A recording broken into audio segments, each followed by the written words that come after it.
We could have burned through a lot of ammo. Good afternoon, fine people. I have a life lesson brought to you by my own misfortune and good fortune following that up. So I used to really enjoy doing a lot of martial arts, doing a lot of boxing. I used to love that. Did a little bit of amateur fighting. Obviously, I work a day job and it's not YouTube, so I'm not that good at the whole competitive fighting thing. But I enjoyed it. I had a ball. I won some. I lost some. I had some that, well, to this day, I can't really say who won. Anyway, I used to love working out on a heavy bag. So I got my heavy bag rigged up the other day, wrapped up my hands, man. I bounced around the yard like I was Rocky. I was really stoked to get back into working out that way. So I'm in my third 5-minute round working on the bag. Definitely feeling the cardio. I'm having a ball.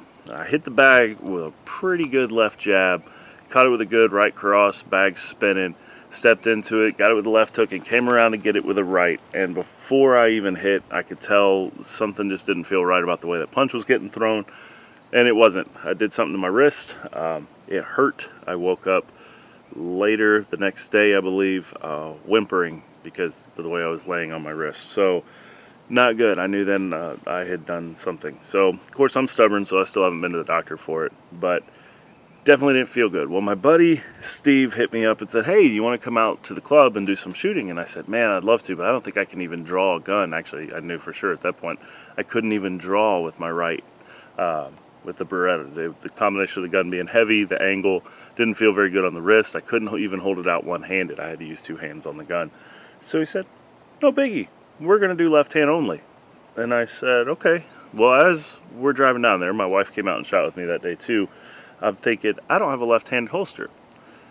Steve taught me some things that are pretty interesting. So a lot of you guys know I carry right-hand appendix. Turns out you can get that gun out with your left, albeit much slower. But I don't train offhand only nearly enough because what was a temporary thing here with the wrist injury could have very easily been something that happened in the moment, and I need the gun right then.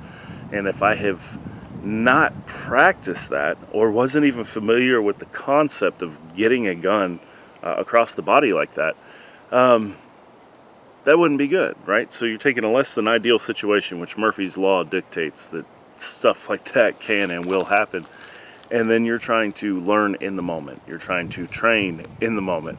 So it was some good skills. So I'm going to kind of share with you guys a couple of the things that we learned and drilled that day that I definitely want to make a habit of doing more when I'm out here and things are ideal. Getting in the habit of doing that more. So one of them is going to be a one-handed reloading technique. And just be cautious with some of this stuff, and I'm going to kind of go over more while I'm doing it.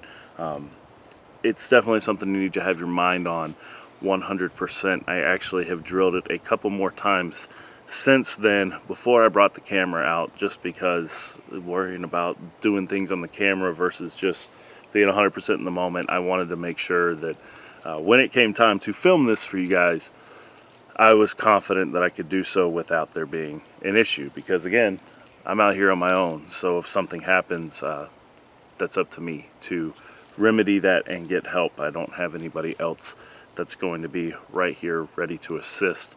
So without further talking, let's go over some of these one-handed techniques, off-handed techniques. So I guess if you're left-handed, you could mirror that with your right. And one big advantage about appendix carry that I didn't think of before.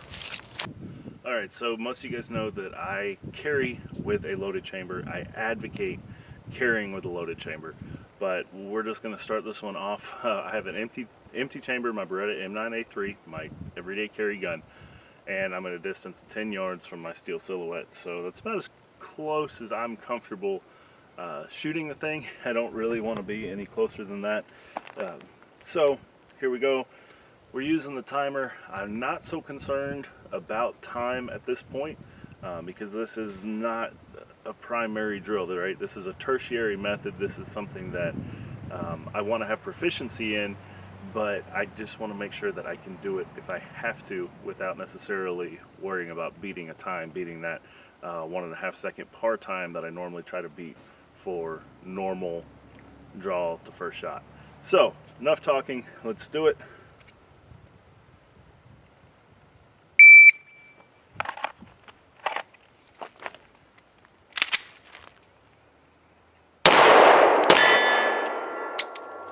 All right, so we had a 6.67 draw to first shot. Now, one thing I want to talk about here, one-handed manipulation of the firearm is a lot easier when you're using something like a red dot that gives me a very big surface there. You guys saw that I was able to come up and do it off my leg. So there is that. All right. Now we have a loaded chamber, standard draw to first shot. If you're going to train this, I put my hand up here. You can put your hand behind your back, whatever you want to do. I'll do one behind my back, and we'll see how it goes.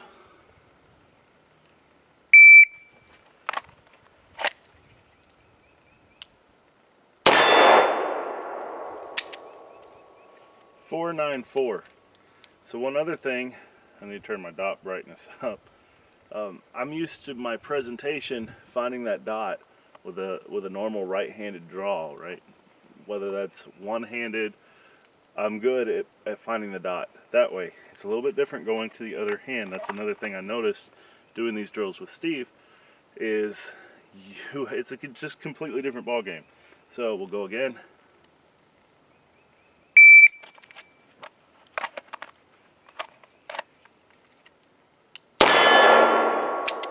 Five, 4, 6. I got tangled up in my belt there. Another thing to be aware of. All right, we'll do one more.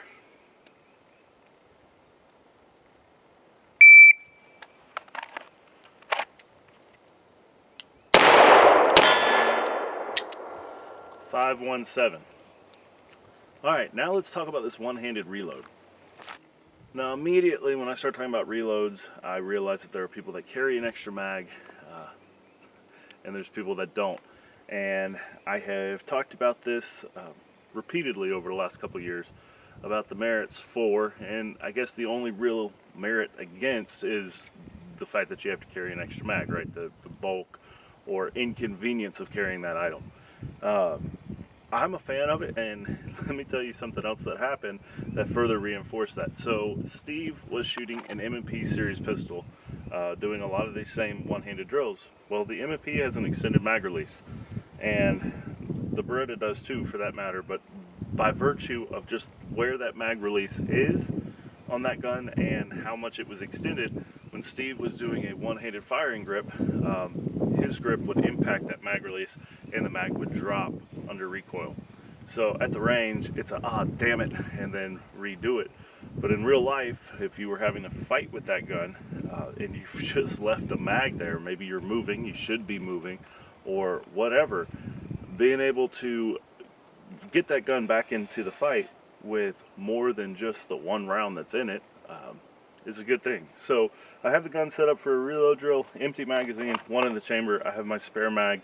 I'm going to do this once at, I wouldn't say real-time speed or fast speed. I'm going to do this once at the speed I'm comfortable practicing this drill as I'm still learning it, and then we'll walk through it afterwards.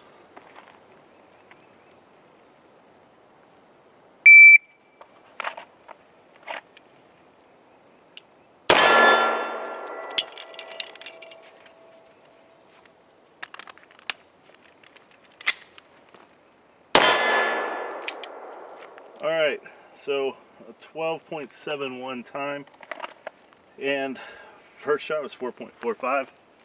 So that is probably the most risky reload drill I've ever done.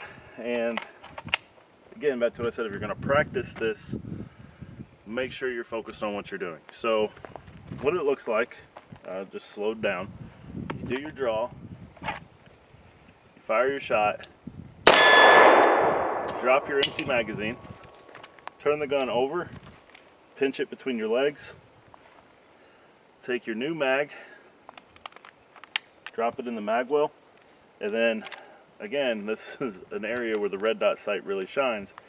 I like coming off the side of my leg. It shows the gun is pointed away from me at this point. There we go. Doesn't feel real good on the top of the thigh. So there's that. And then you can go ahead and shoot. So, because it costs a 9mm, I'll save that round. And there's that. So the red dot sight really, really helps there. One of the other things that you can do to rack that slide that Steve was doing, and one of the other guys that was out there training with us, is once you drop that mag in, you can actually pinch the slide with your legs and drive it home. Of course, then muzzle awareness, guys, finger awareness.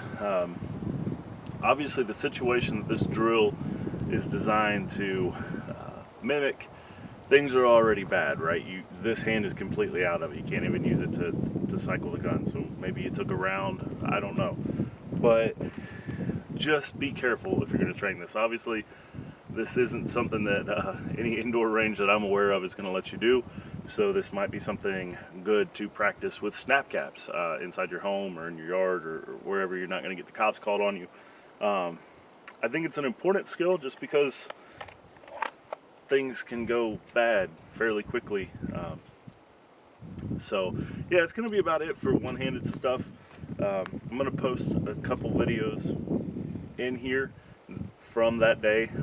It's just some more tertiary training methods. He had us doing things where you have a plate rack, draw, one shot, take a knee, one shot, sitting, one shot, left side, laying down, one shot, in between the legs, and then over on the right. And that was a good one. I refer to that as gun yoga from this point forward. I really enjoyed that. So next time that I'm out there at the Sportsman's Club doing stuff with Steve, I'm going to try to film more of it. I just had my wife grab some stuff on the cell phone, and I had my GoPro and stuff. I just forgot to record. I was in the moment. So next time I'm out there, I'll try to get some more videos and stuff for you guys. But if you have any more stuff that you want to weigh in on this one-handed manipulation, or things to practice, or even stories where you've been in a situation and lost the use of an arm, feel free to weigh in the comments. So I can tell you my own little story. When I broke my arm, I actually did end up drawing a gun, and that was the moment at which I realized I wasn't going to carry with an empty chamber anymore. So up until that point, I thought, oh yeah, I'll always have time to rack the slide or whatever. Well, I had time. What I didn't have was the ability or the one-handed skills to do so. So unfortunate event there, but it forever changed the way that I carry a gun. So learn from things like that. Guys, stay safe. If you're going to practice this stuff, practice it carefully. Just be 100% focused on what you're doing, and I'll see you next time.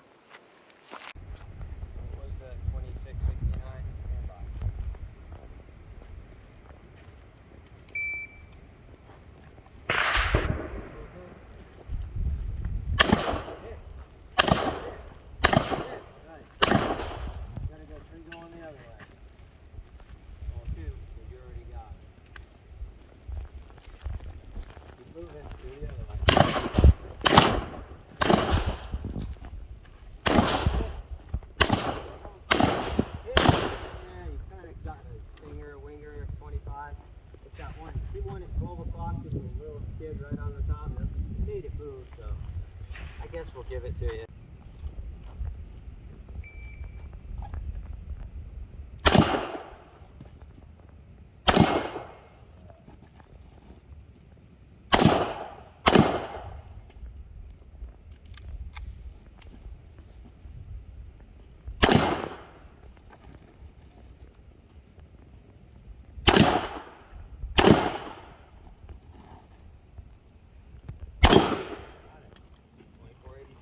Nice.